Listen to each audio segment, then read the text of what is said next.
Have you been frustrated recently with dying to guns that seem straight up OP? I have had my fair share of experiences of being straight up domed by some cheap weapons that were straight up obnoxious. What is up, ProGuides family? It's your host Sergeant Frost, and today we're going to be talking about guns that you should abuse before they get patched. Let's not waste any more time, let's hop right into the video. Currently, there are many weapons in Valorant that have been recently balanced or changed in the past few months. But like in any first-person shooter game, there are always those slightly overtuned or unrivaled weapons that will always rise to the top. Here are a few weapons that we have found that you should look into when you play your ranked games. What is up, ProGuides family? I hope you're all winning your ranked games and climbing the ladder to start episode 2. I just wanted to mention we're having a 15% off sale on our website ProGuides.com with the special code PGSPECIAL. Make sure to use it at checkout when you purchase anything on our website. Have fun grinding, and I will see you all soon. Let's start this commentary off with the elephant in the room, the Bucky. Thank you, Shotgun Sage, for ruining solo queue below the rank of Radiant this past month. Due to this man popularizing the forgotten shotgun, the Bucky, solo queue has been slightly intolerable the past month due to every wannabe running around with this abomination of a gun. The Bucky is strong for several reasons, and that's what makes it so useful in the right hands. So let's break down why this thing rose to prominence so recently. First off, the Bucky is a very cheap weapon for how good it is on both offense and defense. 900 credits is a very low investment for a weapon that can easily get an ace in the right situation. The low cost of the Bucky means that you can buy it whenever with no penalties to your economy. I mean, full buy rounds, it's fantastic. Save rounds, it gets the job done. Force buy rounds, it's the most clutch gun you can buy. The Bucky does not have a downside when it comes to affecting you and your team's economy, and that's why it's constantly seen throughout the game. Even though the Bucky is one of the most cost-efficient weapons in the game, its cheap price isn't what makes it broken. The main reason the Bucky is obnoxious is its right-click air burst and how seamlessly it can kill anyone between its two fire modes. Let me drop some damage numbers on you guys so you can better understand what I'm trying to explain. The Bucky will do 44 damage a pellet to the head and 22 to the body within its ideal damage range of 0 to 8 meters. But what makes this gun truly deplorable is its long-range damage. The Bucky does 18 damage per pellet to the head and 9 damage per pellet to the body at its longest ranges of past 12 meters. And here's the kicker with the Bucky. You would think that its right-click airburst fire would have a different damage profile than its primary fire, which is designed for up-close combat. Well, my friends, I am the bearer of bad news because it does not. Which means that the Bucky is retaining its long-range damage with its right-click function.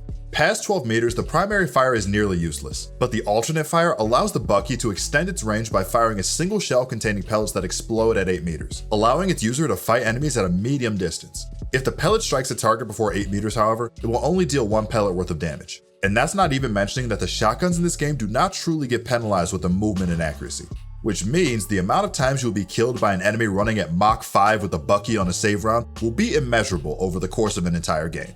But if you want to learn how to counter the Bucky and its shameless users, head over to our website ProGuides.com. On our website, you can connect with our veteran high-elo coaches that can help you learn how to deal with the Bucky and teach you map strategies that you can follow to make sure you get killed by this weapon as little as possible. You can also upload your vials to our website and have any of our coaches review over them with you. Head over to ProGuides.com now to reach the rank that you truly deserve. Okay, I will admit that this weapon came out of nowhere in the meta. The frenzy has taken over save rounds, buy rounds, pistol rounds, heck, most rounds in the game at this point. So why is this, you might ask?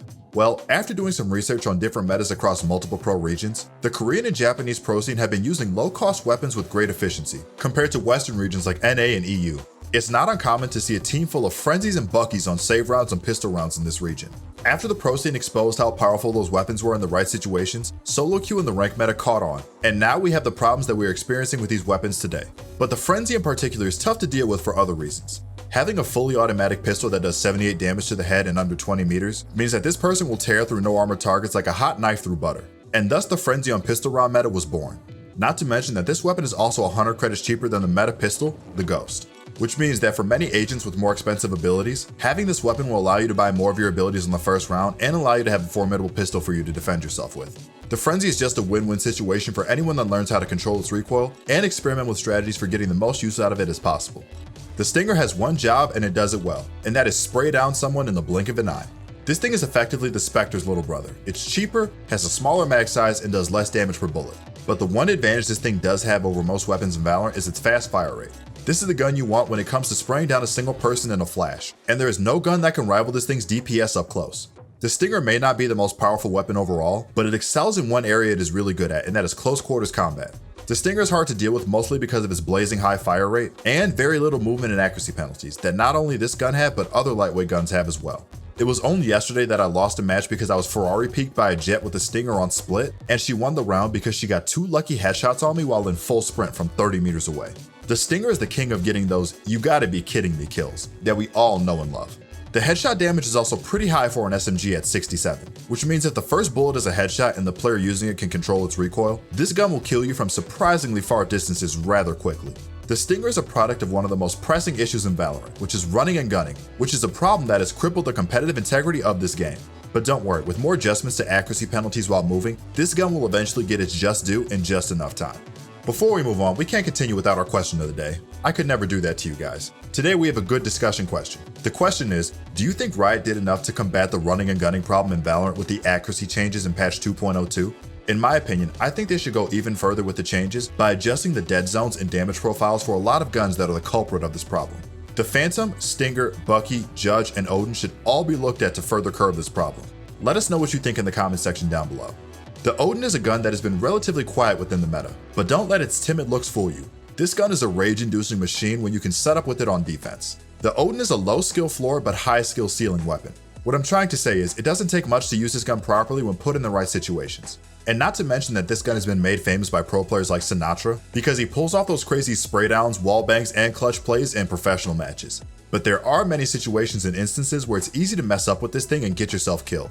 The Odin is the second most expensive gun in the game, and for how expensive it is, this gun definitely performs up to our high expectations. This is a very powerful gun with a great damage profile and a really high rate of fire. But with that high rate of fire comes some pretty insane recoil and spray patterns that you will need to be able to control. But just because it's powerful doesn't mean that many players will mess up when using it. The Odin is a unique gun because of its prowess over other guns while firing in full auto, but there is one aspect of the Odin that separates it from other guns, especially its direct counterpart, the Ares. The primary fire on this gun, again like the Ares, speeds up while firing in full auto. But unlike the Ares, its ADS allows you to immediately start shooting at its maximum fire rate. This is unique to the Odin and is very beneficial, because this unique stat puts this gun at an advantage over the other automatic assault rifles in Valorant. It's also worth mentioning that when you aim down sights, you receive a significant spread reduction when firing, which will come in clutch when you need to spray transfer from person to person as they appear on your screen. Now that we know that the Odin automatically hits its peak fire rate when aimed down sights, that should make you think, why do so many people run around and hip fire with this thing? If you answer to yourself, that's probably a pretty bad idea. Well, my friend, you are 110% correct. Using the Odin this way is an awful idea.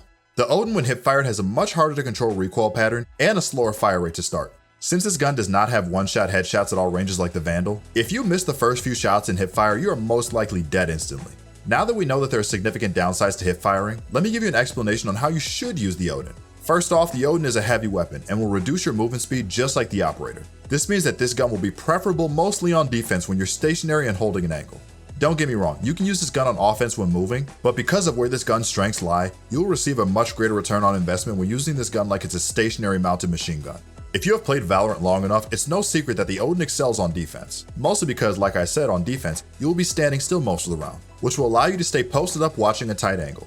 This is the best time for you to aim down sights and take advantage of this gun's main strength. Positioning yourself around the map in strategic places will allow you to open fire on the enemy team and get highlight reel spray downs.